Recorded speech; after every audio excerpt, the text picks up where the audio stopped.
Hello everyone, কী অবস্থা সবার? আশা করি সবাই খুবই ভালো আছেন। আজকে আপনাদের সামনে হাজির হলাম একটা ডিভিশন ম্যাচ নিয়ে। এই ম্যাচটাতে দেখুন কি হয়।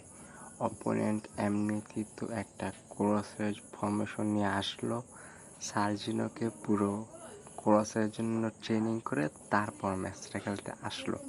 আপনারা দেখেন এই ম্যাচের মধ্যে কিছু কিছু স্ক্রিপ্ট হয় আর কীরকম এই অপোনেন্ট খেলে।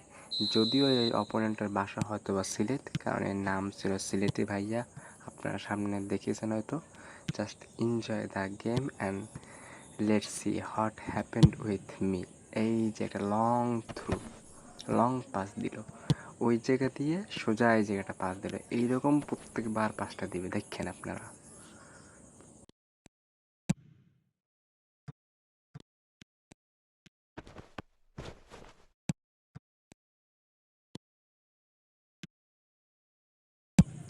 এই ছেলে প্রত্যেকবার এই শুধু এই সার্জিনের কাছে ক্রস খেলে, তারপর একটা গোল দেওয়ার চেষ্টা করে।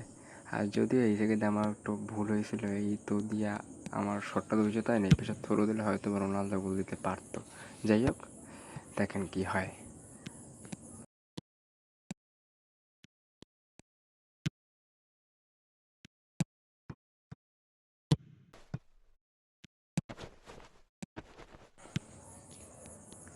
যেইটা আপনাদের বললাম, এই অপোনেন্ট আবার একটা সেম লং থ্রো বলতেছে এই কর্নারে সার্জিনের কাছে। তারপর এই জায়গাতে একটা অ্যাটাকে যাওয়ার চেষ্টা, এই ইতো, তারপর লোপেস, তারপর আবার ইতো, তারপর আবার লোপেস, তারপর লোপেসের একটা রাউল এটা কাল করার চেষ্টা করলাম, বাট পারিনি। এটা আমার নিজেরই ভুল ছিল। এই যাই হোক, দেখেন কি হয়। তারপর এগেন একটা কাউন্টার অ্যাটাক, রোনালদো বের হয়ে গেছে, তারপর আমি ওই সাইডে ডিডাকশন করে তারপর আবার এই সাইডে দিয়েছি, তারপরও গোলকিপার সেভ দিল। দেন এই জায়গা দিয়ে অপোনেন্ট একটা ক্রস করার চেষ্টা করলো, বাট ডোভ অফসাইডে ছিল আর কি। তারপর এই জায়গা দিয়ে অপোনেন্ট আবার সেই ওয়ান বিসাকার সামনে দিয়ে বল চলে গেল, ধরলো না। ভ্যারান চেলেনের সামনে আর ওর সামনে দিয়ে বল চলে গেল, ধরলো না। এই দুইটি স্লিপ্ট হয়ে গেল। তারপর এই জায়গা দিয়ে এইরকম একটা পাস দিলে এইরকম একটা গোল। আমার 107-এর ভ্যারেন, ওর আমি জয়স্টিক করে টান দিয়ে এদিকে রাখছে, তারপরেও ঢুকে গেল। ক্লিয়ার করলে বেশি ভালো হতো। যাই হোক, দেখেন এই দেখেন এই, আর সাথে সাথে ডাবল ডিফেন্স অন করছে একটা গোল দেওয়ার সাথে সাথে।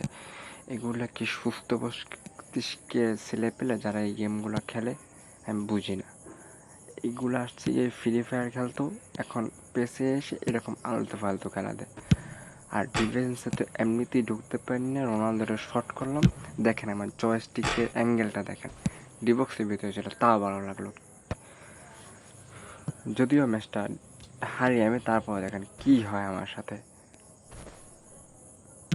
আর অপোনেন্ট এখন একটা কাজই করবে, দেখেন বল পেলেই হয় ক্লিয়ার, নয় লং একটা থ্রু বাটনটা চেপে একটা লং থ্রু দেবে, নয় একটা লং লফটেড পাস দিয়ে দেবে উড়াইয়া, ব্লু করে আর কি। আর এই জায়গা দিয়ে এইরকম একটা পাস দেয়, থ্রু বাটন ফুল চেপে ধরে ওই জায়গায় সেফে ধরে পাসটা দেয়। কোনো ক্রিয়েটিভিটি নাই, কোনো গেম প্ল্যান নেই, এরা কিসের জন্য খেলতে আছে বুঝি না।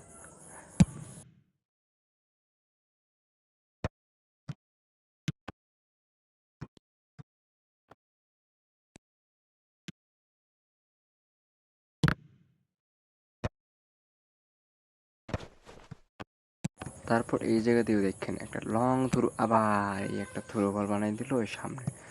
এগুলো কোন ধরনের পাস আমি বুঝি না ভাই, এগুলো সব এখন খেলতেছে। মানে এরা কি 2022 সালে পেস খেলতে এসে এরকম খেলা খেলতেছে আর কি। আর কত সুন্দর বিল্ড করে খেলার চেষ্টা করতেছে, বাট ডাবল ডিফেন্সের কারণে আমার একটা অ্যাটাকও ঢুকতে পারতেছিল না। বাই দ্য ওয়ে, অনেকে এসে এখন বলবে কমেন্টে যে ডাবল ডিফেন্স আর লং বল লং থ্রো খেলা একটা আর্ট। এইটা আমার কি বলবো এখন, ভাষা নেই আর কি। আর এই ছেলের যে আইডি, আমি ওইটা কমেন্টে মেনশন করে দিচ্ছি, কমেন্টে দিয়ে দিচ্ছি।